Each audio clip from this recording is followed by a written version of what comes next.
The Star Trek Section 31 movie.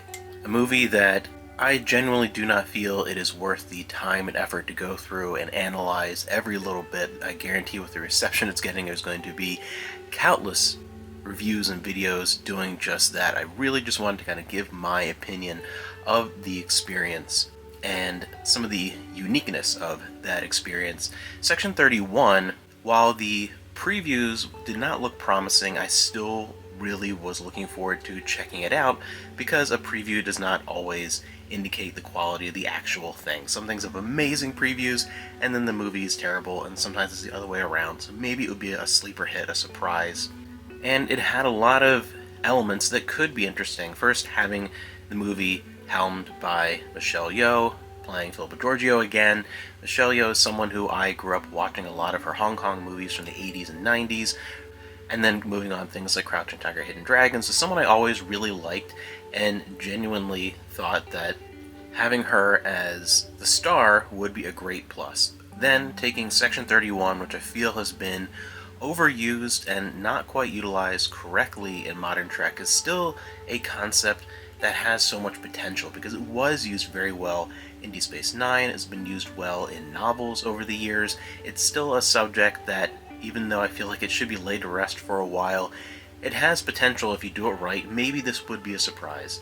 Taking place in the Lost Era, a section of Star Trek history which really has not had representation much on screen, more of just in the novels. So another thing that could be potentially interesting, having a character like Rachel Garrett make an appearance. There's so many elements that, okay, maybe this could work if you take those pieces and put them together. Having a Star Trek movie, it's a little bit more of an action espionage thing that could work in the guise of Section 31. There are all these nuggets of potential that I'm like, maybe it's going to be a lot better than the previews seem.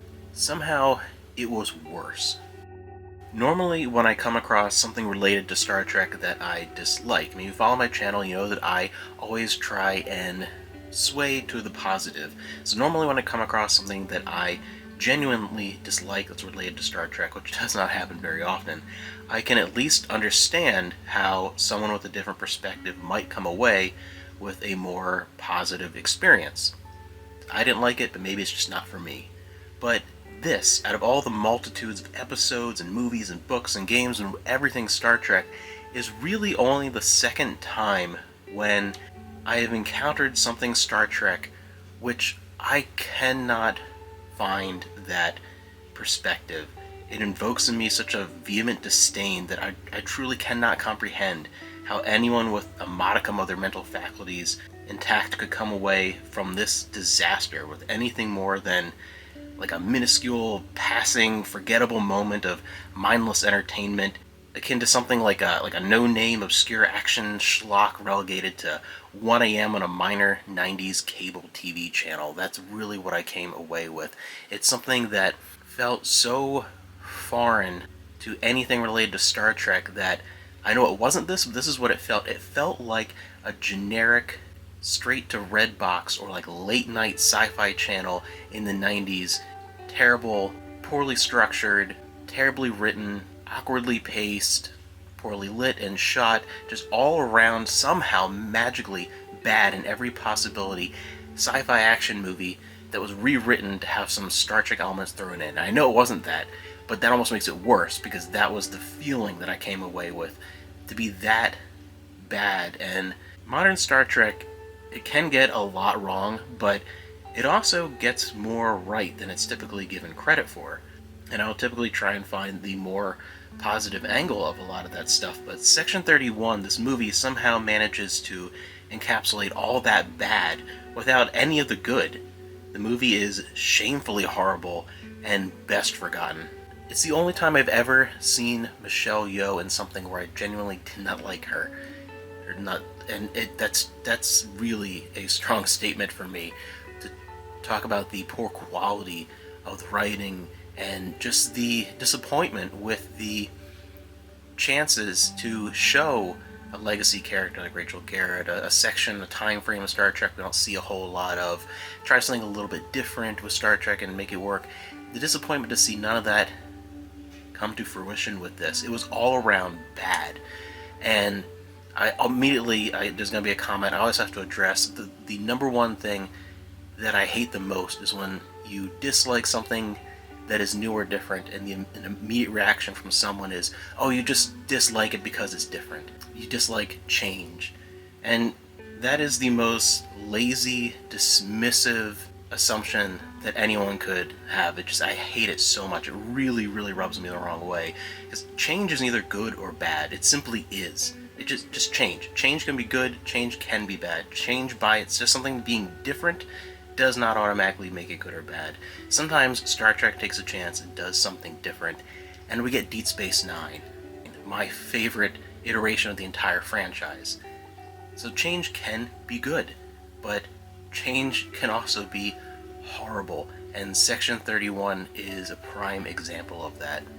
And what I mentioned earlier about the uniqueness of this experience is that I very rarely pay any attention to reviews of a lot of modern Star Trek stuff. I kind of watch it just in my own little world. I watch it and I come on this channel and I talk about what my genuine feelings are, whether I like it, dislike it, whether my reactions are strong or middling. I just kind of talk about, what did I experience, and I'd love to hear, in return, how you took that experience. And any reviews I come across is just sort of, if I happen to see them while I'm scrolling through something or whatever, I don't pay a lot of attention because I kind of don't care what someone writing an article has to say. It does not sway my opinion. My opinion is my opinion. But in this case, I just happened to see, right before it launched, they seem to be trending everywhere, just review scores and little bits and pieces and blurbs from reviews of Section 31. I just happened to scroll past them, and they kept catching my eye because while my expectations were low, I still had my hope up that it would be a surprise hit, and I'm seeing 1 out of 10, 2 out of 10, 1 star. I was like, oh my gosh. And I just happened to, before and after, read a couple just to see, because I could not imagine anyone liking this at all. And it was fascinating to see even sources that I frequently, in the bits that I've seen over time, tend to disagree with, and ones that I do tend to agree with, very differing perspectives, both agreeing with how horrendous and just this movie was, this weirdly, unifyingly negative experience. And it's something that, even if you've never watched Star Trek, I still couldn't suggest it to a casual sci-fi action fan, because there's nothing redeeming about it, and it doesn't even have that weird, quirky, which hard to contextualize so bad it's good element. It doesn't even have that, like some really funny late night sci-fi channel stuff. I remember some of those, they were bad, but it was kind of on a funny, entertaining way. This doesn't even have this. Section 31 is an unmitigated disaster, and I am honestly shocked with just how bad it was. A miserable experience filled with characters I could not possibly care about.